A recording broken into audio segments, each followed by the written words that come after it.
We are tiering the NFL quarterbacks entering 2025 today on the Locked On NFL Scouting Podcast.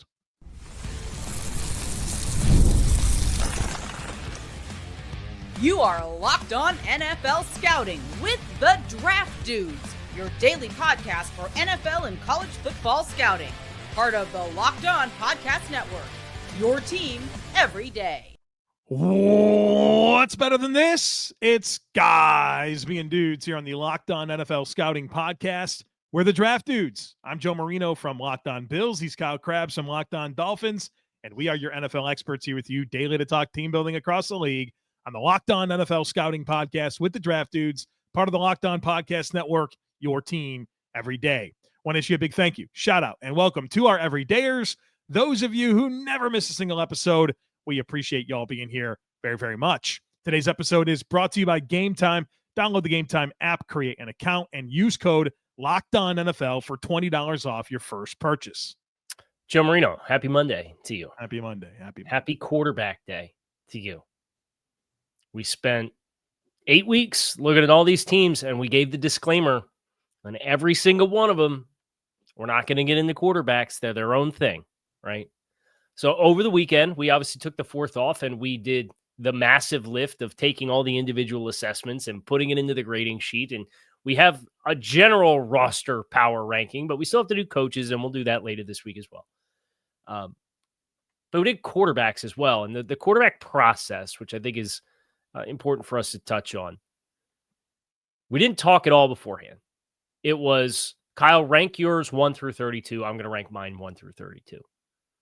And then we took the aggregate score, average score, I should say, of all of those, and we listed it. And the person who had the lowest name started at the top of the list. But that's not how we score it, Joe.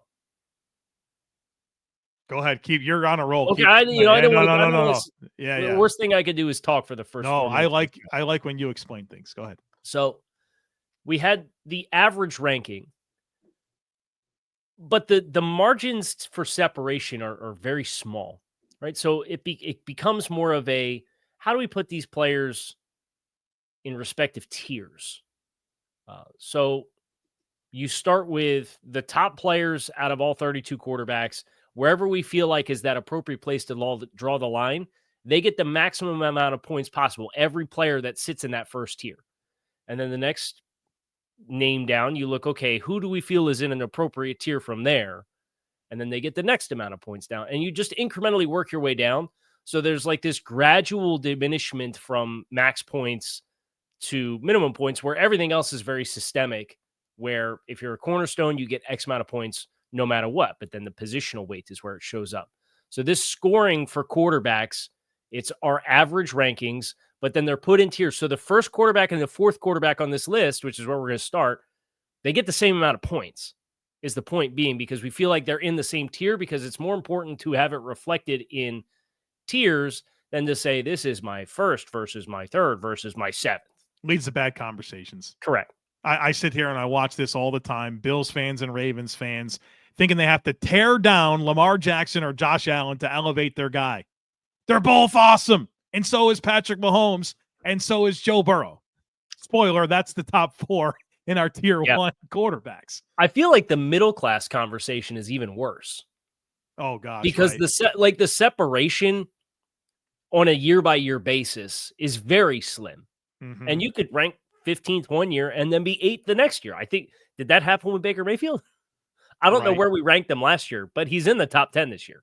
Right. I think that's a great example of exactly that, where there is, I mean, really for most positions, there's year-to-year volatility on where you rank. But I think you and I both look at this landscape of NFL quarterbacks and feel like that first bucket's pretty defined.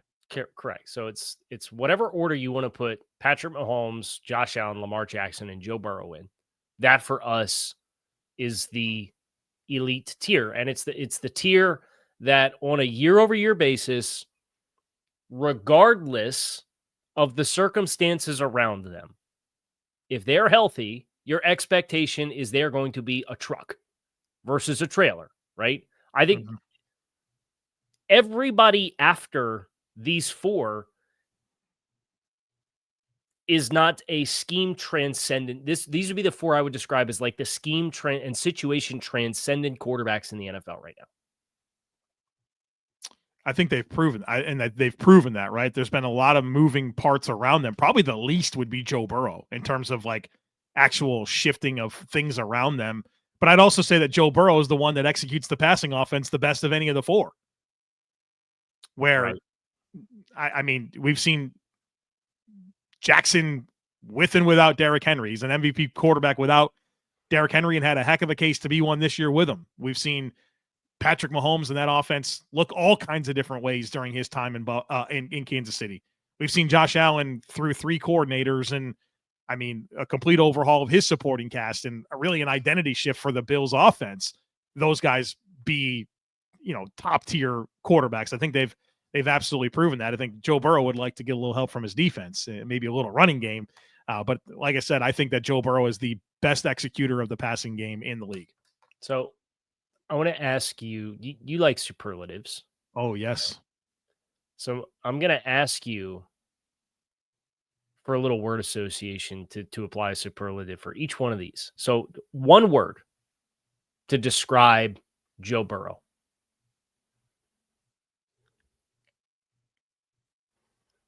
Efficient.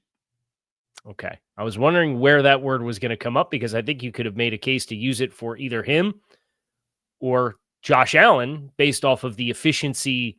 The leap in efficiency from Josh Allen, I think, is monumental for him. But you chose to use efficiency for Joe Burrow. So what word would you use to describe Josh Allen? One word, huh? Yeah. Toughness. Toughness is a good call because he's been banged up and he's always out there. It doesn't matter how banged up he is. He's out there. His consecutive start streak is way more than any other quarterback in the league, and we know how he plays. Lamar Jackson. Electric. And Patrick Mahomes. Clutch. Clutch is the word that I had in my mind as well. I did pretty good, man. That was one of my better word association. Yeah, I tried to keep it. I didn't give you too big of a sandbox. You said, here's the four best quarterbacks in the league, Joe. Can you just give me one word? One word, nothing else, just one word. Sure, I can do I can do this. Chris Schubert, make sure you listen to this segment. Nailed it. So I agree with you. And I think the interesting thing about this group, we mentioned the efficiency leap that Josh took last year. I think Lamar's really continuing to develop and progress as a passer. What do you have? 4,000 yards and 40 passing touchdowns. And it's not just the production, but it's like the execution.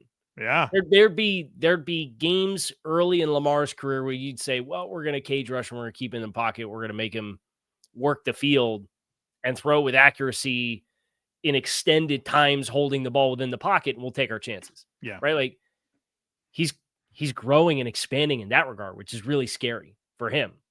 And I think you contrast him and Josh as the two guys that have won the MVPs the last, 3 years? Yeah, last 3, yeah. Joe might have had the best year just passing the ball out of any of them.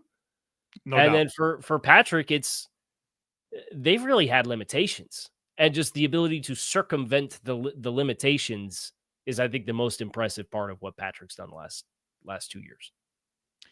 Really good players. 4.2% of Josh Allen's dropbacks last year resulted in a sack, fumble, or turnover. That's the lowest lowest in NFL history. Yeah. Which I was just wondering, like, what you're thinking, like, what's the next thing for Josh Allen? He does that, like when the defense had its struggles and all the new parts on offense. I really impressed how he became the quarterback that team needed him to be. And yeah, dude, Lamar, the only thing is just play good ball in the playoffs, man.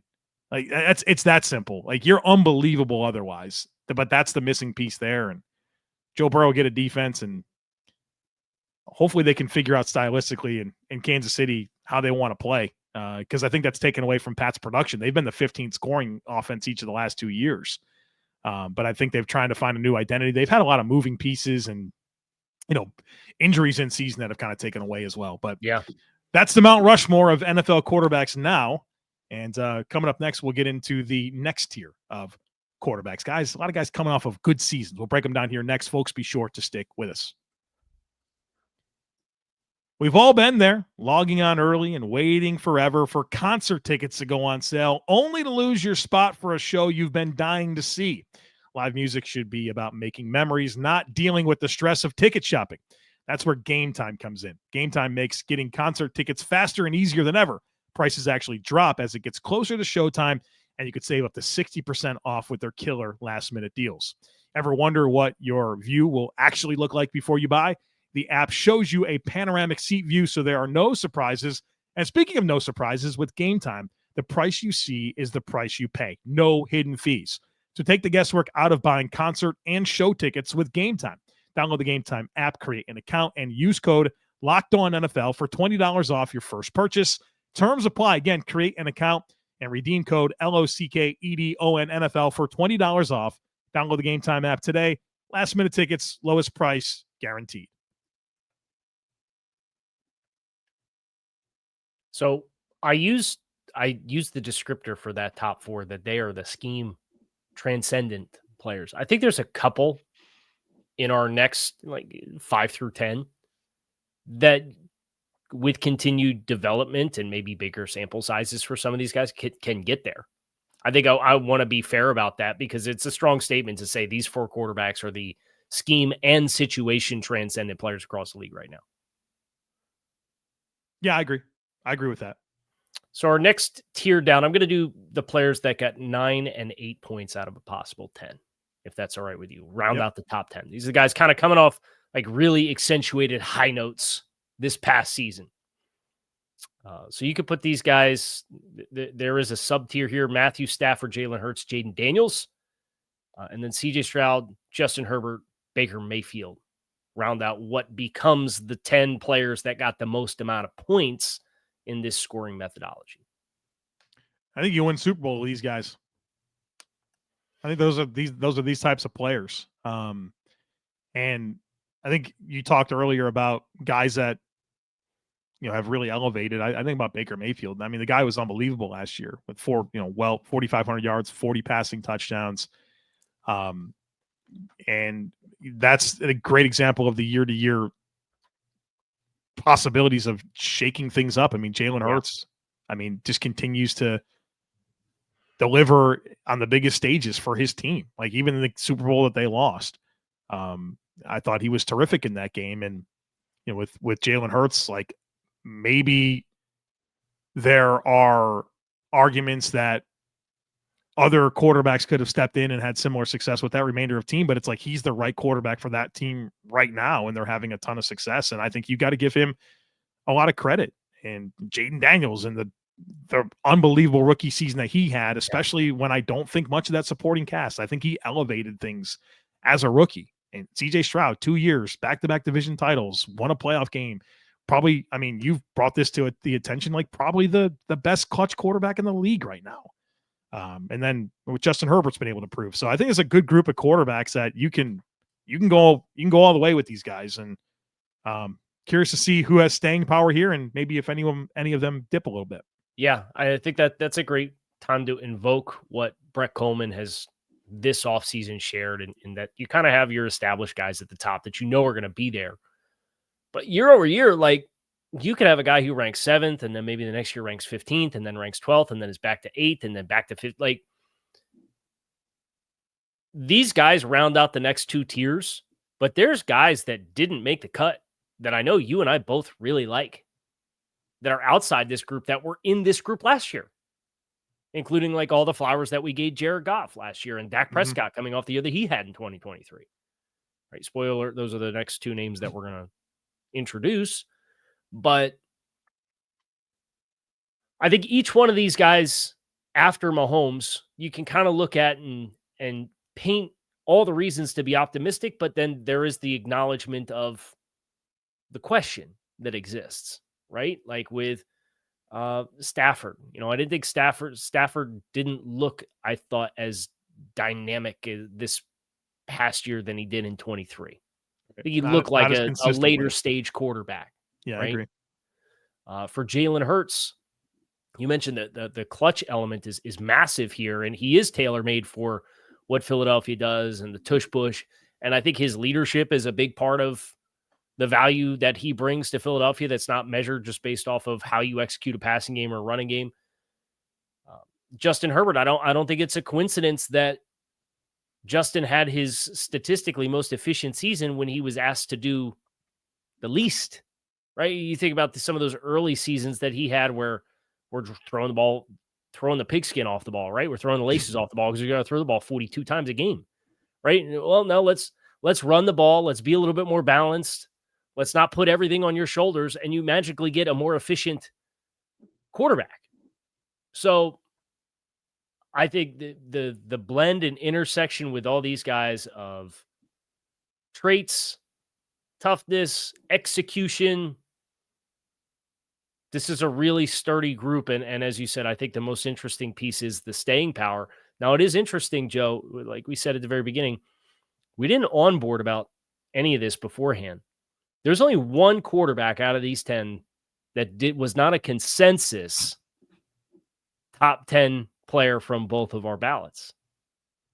It's arguably our most polarizing player on this list of all 32 players as far as like the difference. I don't think there's a bigger gap in places on the board than this. Talking about CJ Stroud, who you ranked, you ranked him 5th and I ranked him 11th. So CJ, I don't think was, let's start here.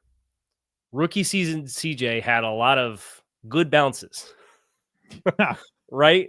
Yeah. The turnovers and there's some, those are high volatile stats to measure with just raw turnovers, right? I thought his process was better this year, even if like the raw statistics weren't as good. And Houston told you what they felt about the supporting cast when they flushed the offensive coordinator down the toilet, brought in 6 new offensive linemen, and drafted 2 wide receivers in the top 100. Yeah. I think the fact that CJ had all of that they felt wasn't good enough and still had, I thought, a better process season, plus the clutch element that we've touched on as far as late game situations and one-score games and gotta-have-it moments. Great production the last 2 years out of that. I think that, for me, is where I'm really buying in on CJ Stroud. I think he's going to benefit a lot from the coordinator shift. Bobby Slowick coming from the McVay Shanahan tree. That's a lot of, throw the ball to your first read. Well, CJ Stroud's one of the lowest in terms of throwing the ball to the first read in the NFL. And I think getting him more in an Earhart Perkins type offense that has I think it'll have some Shanahan spillover since there's some influence there with the coordinator.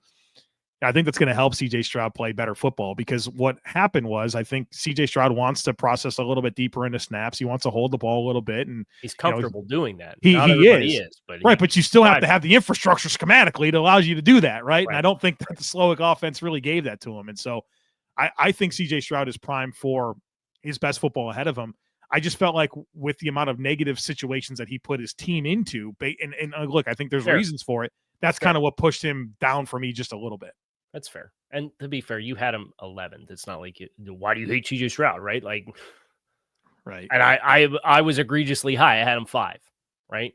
And the truth is probably in the middle, which is exactly where he sits on the board, which is why we take the average of the 2, right? Yeah. Do you want to get into any other names with this group, or do you kind of want to put everybody do the thing that we've been doing with the team presentations and say, we'll do all the defense after the third? I think we're going to have to mash the gas pedal here on the other side of it. Okay, very good. So folks, be sure to stick with us.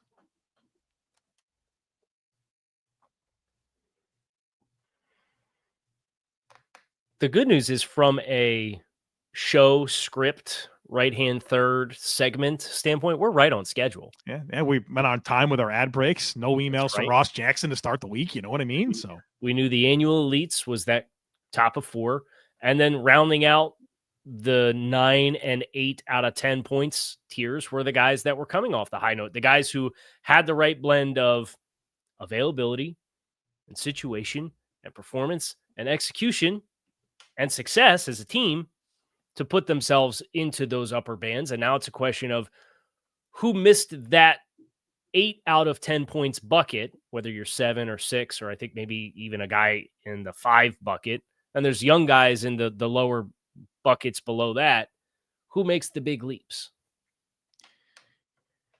I think that's what's going to define this. And that's where really what I think gets interesting. And I'm not sure if you want to like read through the numbers and all that type of stuff, but I look at so many of these players that are lower down, and there's so many like good young quarterbacks in the league. We just need to learn more about them, man. Like, yeah, we got to learn about Drake May and Michael Penix and Caleb Williams and JJ McCarthy, who's going to have a huge opportunity this year. And then I still think there's like established veterans. Well, quote unquote established veterans, but like Jordan Love, the book's not written there.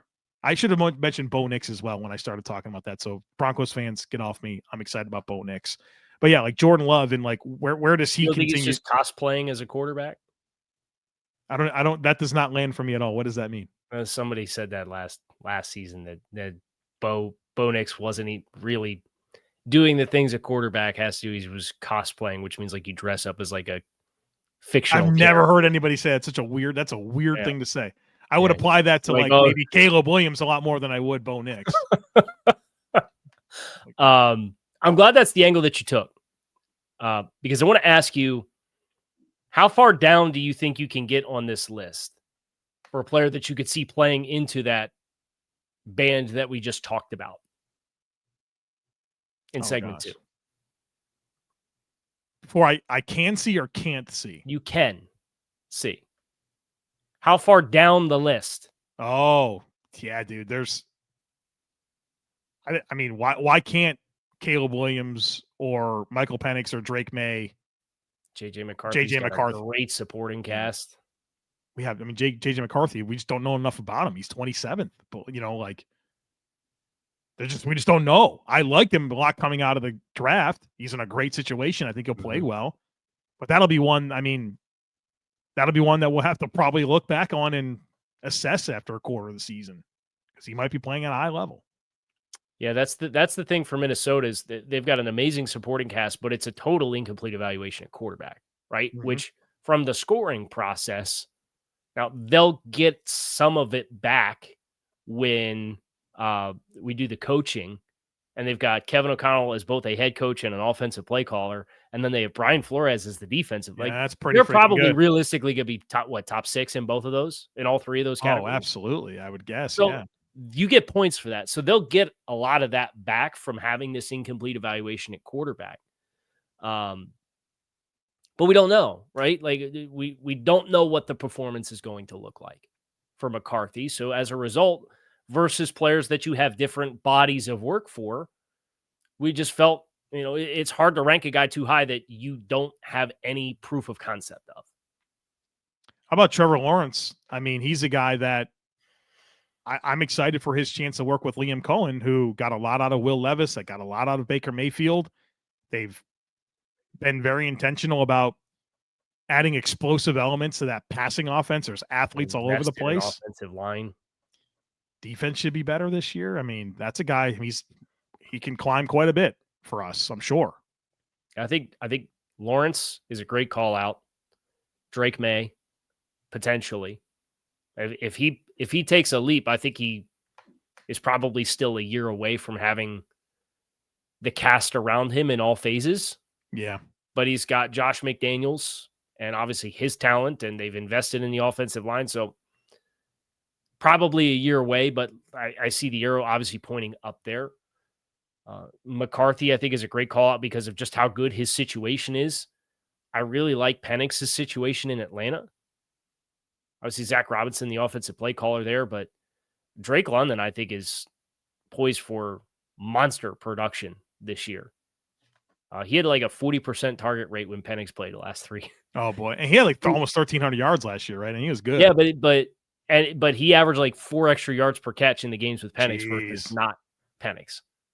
Well, that would check out. With Pitts and Mooney and Bijan with a good offensive line that we really like. Like, I could see that one going well as well. I feel like the challenging group of quarterbacks here is this stretch of Geno Smith, Tua Tagovailoa, Brock Purdy, Kyler Murray, and I'd almost want to lump in like Trevor Lawrence. We have Bo Nixon right there, but I think Trevor Lawrence, like that tier, I think there's so much intrigue with all of them. Some of them have some newness around them, but like I think they're capable of being higher on this list, but individual variables across the board kind of puts them right here in this middle class. I would be inclined to say you could pick any one of those, the veteran names that you mentioned, and you could put Bo Nixon there as a second-year player, but it's the 6 and 5 point out of 10 point bucket is what we're talking about here. And the guys that aren't the second-year player there in Bo Nix, that group of 5, I think any one of those guys, if you told me, hey, we ranked them 9 or 10 next year because everything went right around them, I'd buy it, right? But it's for Geno Smith, the consistency element of it. You get these really bright flashes with Geno, and you could tell he operates the game at a high level as a veteran player, but the execution and consistency of it's been so is going back with Pete and a better offensive line than what you had in Seattle, because I think the Raiders have a better offensive line than Seattle had, and getting Genty and Bowers, and does that all come together for you? And if the answer is yes, like, okay, now you're going to play a lot of high-stress football games because you're not going to play very complimentary football because I think the defense is atrocious. But that's the Geno Smith question. The Tua Tagovailoa question, I would have him above all these guys if you told me you get 17 games of them. But it's happened one time.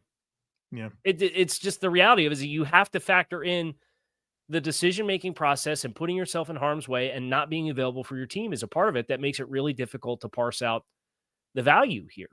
Brock Purdy, expanding skill set within the offense, but the stuff around him has been contracting between last year and some of the personnel losses this year. So how much does your personal growth as a player who's not a high tools, air quote, high tools player offset that? That's the question for Brock Purdy. And then for Trevor Lawrence, it's all the new again. Situational, right? Yeah. Kyler Murray, I mean, kind of same thing where some spectacular highs with Kyler Murray. It's just like there are other times where he's the last guy in the world you want with the ball in his hands in a high leverage moment. Yeah. That'd be interesting. I don't have those numbers firsthand, and I know we're up against it, so I'm not going to go for it now. But I'd be interested to know how Kyler has performed historically in that. And I say that as he executed a game-winning drive, losing in the fourth quarter against the Dolphins this year in Miami.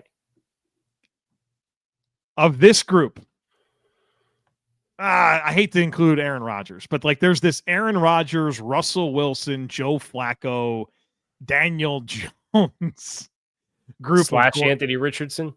Yeah. They're 6 and 5 in Anthony Richardson starts last year. People forget that.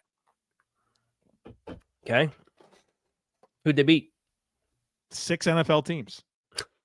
What were the names of the team?